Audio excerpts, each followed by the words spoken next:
So we are in the midst of our discussion of the history of the English language. We talked about the Old English phase in our last set of lectures, and now we have arrived at what is known as Middle English.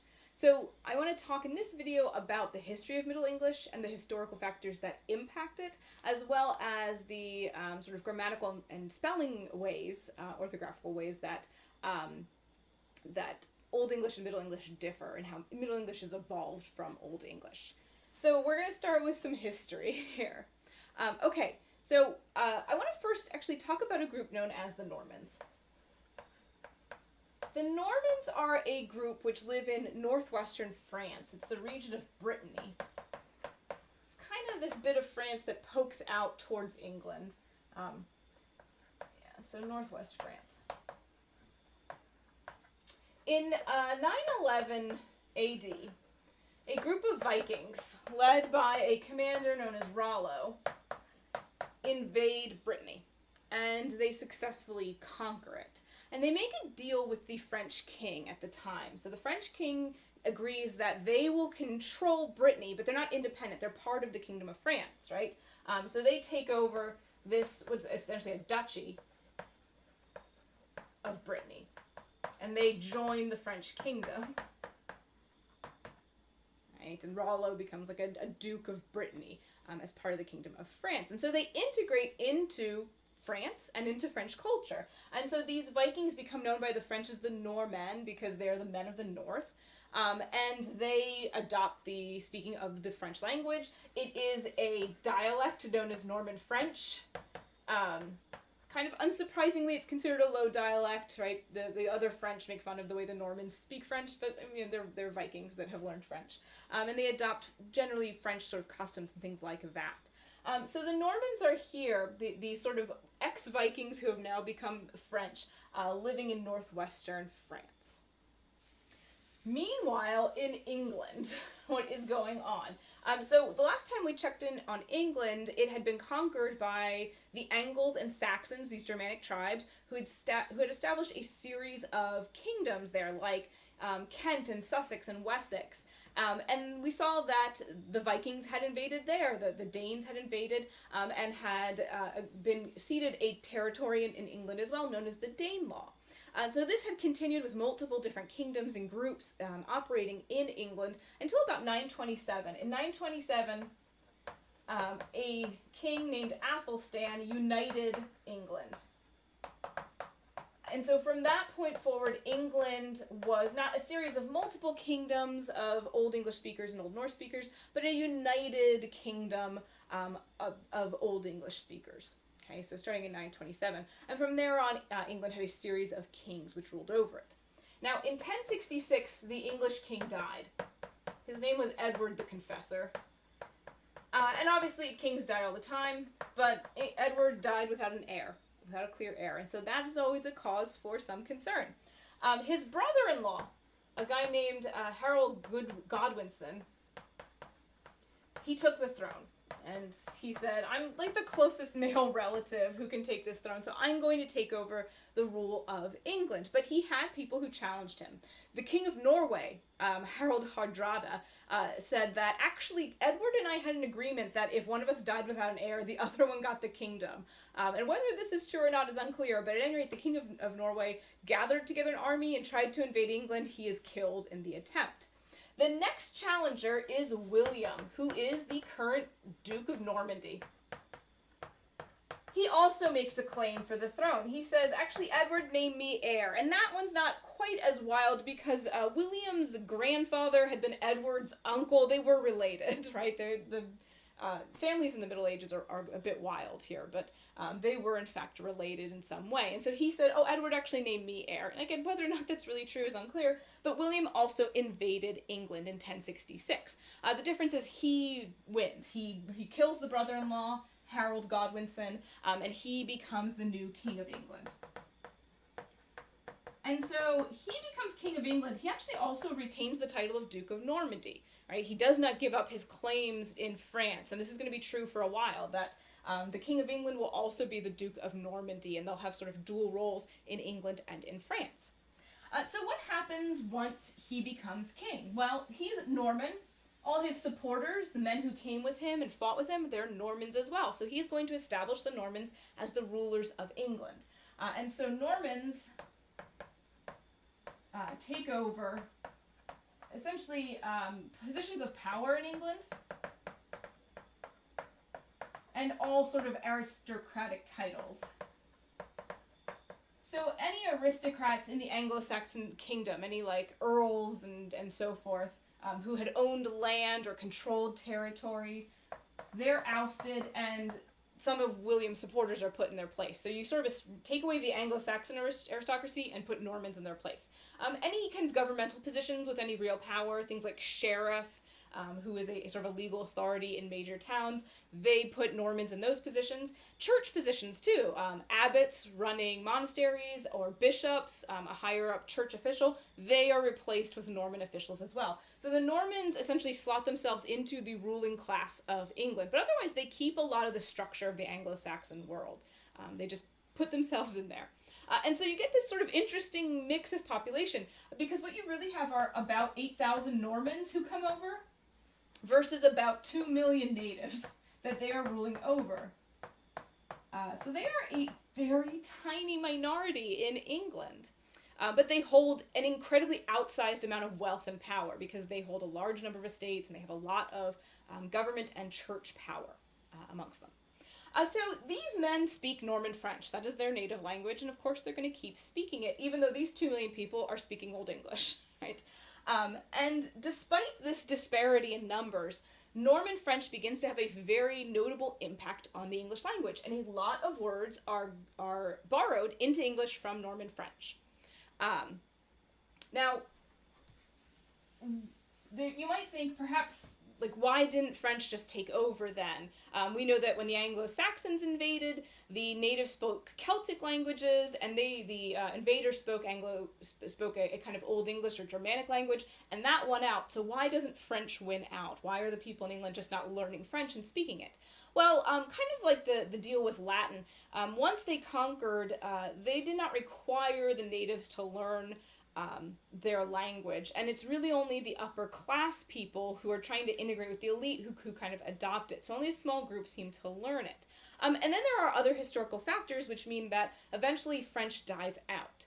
So around 1200 AD, the King of England, who's King John, who remember is also the Duke of Normandy, right? 2 positions. He decides he wants to marry a woman named Isabella of Angoulême, which would be fine, except she is already engaged to a man named Hugh of Lusignan. But John is being very insistent, and so, I mean, Isabella is the daughter of a French nobleman. Hugh is of himself a French nobleman, and so Hugh calls upon the French king, a guy named Philip at the time, and says, can you resolve this? Because in his eyes, it is a difficulty that is occurring between 2 French noblemen, right? The Duke of Normandy, and then I forget exactly what his position is in the French nobility. And so Philip says, sure, we're going to resolve this, and he summons them both to the court of the French king. Hugh shows up, John refuses, right? So John refuses the summons. He says, no, I am the Duke of Normandy, and so in that sense I'm under your power, but I'm also a king of my own country. I don't listen to you. And this obviously angers Philip, right, because this is a challenge to his authority. And so Philip says that the Norman, maybe I should say the English aristocracy, they lose all their land and titles in France. He says, if you're not going to listen to my authority, then you're not going to have your positions. So you, no longer Duke of Normandy. And other members of the English aristocracy living in England and holding positions there also had estates and titles back in France. They all lose them, right? All the English aristocracy is stripped of that land and that title and those titles that they had. This does lead to war, but it doesn't change anything, right? And at this point, the English aristocracy are stripped of those ties to France. And so that's going to start this loosening process of like loosening English aristocracy away from France and French influence. So over the next few decades, this is a slow process, English becomes more and more preferred by the English aristocracy, right? They're speaking English more and more. A lot of them, that's the language they were born speaking, right? I mean, they're growing up in England where most everyone's speaking English. They know this language from birth. And as they are kind of more and more resentful of France, they want to establish themselves as distinct from them. And so they start to embrace an English identity more and more. And we know that in 1362, a statute is passed that says any proceedings in a law court have to now be done in English. For a while, they were done in French because that was the language of the aristocracy and the government. But nope, now we're going to do them in English. And then in the following year, in 1363, the King of England, at this time Edward the Third, the King of England opened Parliament each year, right? The Council of Parliament, with a speech, and usually it had been in French. And this year he decided to do English, right? And this is really sort of staking a claim that says, okay, well, English is now the language of the English nobility. We're no longer going to mess with French. We're done with them. We're distinct and we're separate. And so this is a time of a sort of a turnaround for the English language. For a lot of that period from 1066 up until now, English had been largely ignored. It was not used in legal proceedings. It was not used in the court. It was not used in literature. People aren't really writing literary works because it was seen as a low-class common language, and now they're embracing it and they're pushing it forward. So it becomes the language of the law courts. It becomes the language of the government. It even becomes a literary language. And so around 1400, for instance, if any of you have ever read Chaucer and his Canterbury Tales, that's when that is written and published. And that is written in English, right? In Middle English. So Middle English refers to this period of the English language starting from 1066, from the time the Normans invade England. But in reality, there's not a lot of Middle English until this point, up until about like the mid-14th century AD, because it was a sort of a common language and it was not used so frequently in different contexts. Okay. So just a quick overview of what is different from Old English to Middle English. So a lot of the changes that happen are because Old English adopts French spelling conventions, right? French has this influence on the language. So these letters, these Old English letters that we talked about, that we said had been introduced from the Germanic runic alphabet Ash, Thorn, F, and Win, they're gone. French doesn't use them. They don't need them. French also corrects some of their spelling. So we said, okay, to spell qua, they use CW. French says, no, we're going to use QU.